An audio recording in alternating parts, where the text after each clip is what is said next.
Hey, Greg Swanson with WarriorMindCoach.com. Just wanted to follow up on this complacent zone that I've been talking about for probably a month or so.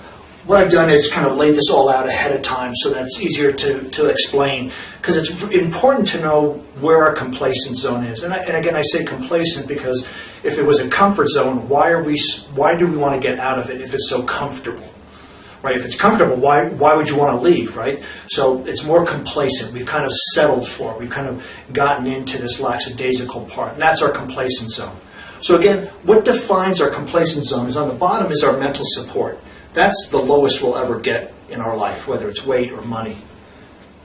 At the top is our mental resistance, and in between is our complacent zone. So what makes up this mental resistance and mental support zone? What comprises it? Well, there's many things involved, but the key ones are your beliefs.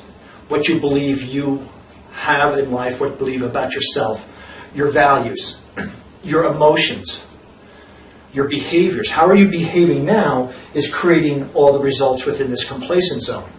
Meta programs, which are cultural and other programming. Also time.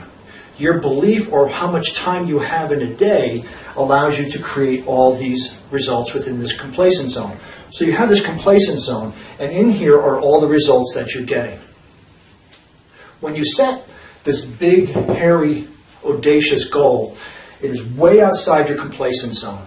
And neuroscience has proven that when we set goals that require change, we're automatically resisting against it because our brain doesn't like to change. The key here is that this goal is set with our conscious mind. All of these behaviors are in our unconscious mind. And there's a saying that the conscious mind is the goal setter. Your unconscious mind is the goal getter. So if your results are something other than what you want, your unconscious mind is driving your behavior. Why is that important? Well, because we get all jazzed up and excited about having this big goal here. Oh, I'm going to make $1,000 a day, or I'm going to lose a pound a day. And we set all these things, and we believe it. And that's just the way we are. We think that once we set the goal, it's like Santa Claus. They're going to deliver it. But it's not the case because we hit this mental resistance line. So when we start off at, let's just say, at this point, and we want to go towards that goal, we'll come up here and we'll hit this mental resistance, and then we'll back off. So what makes this mental resistance up is fear. Unconscious or conscious fear. Well, what am I going to do if I hit that goal? Who will I be then?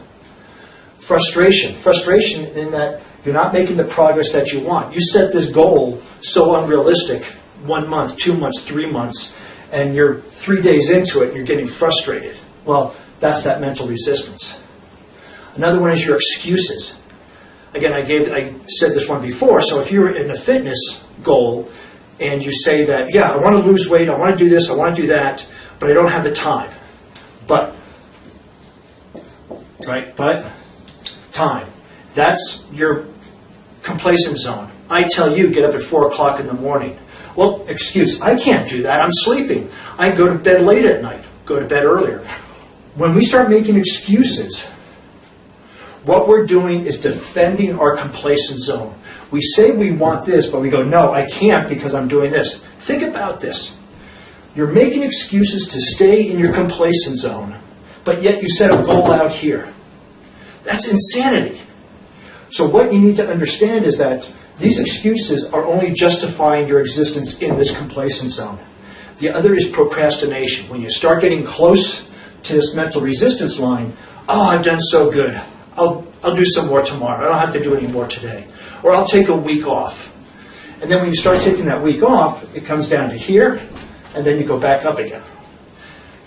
So one of the key things in achieving that is do it in steps. Right? I've said this before. You do it in steps. So you may do a 1 month. I would set this as a year achievable outcome.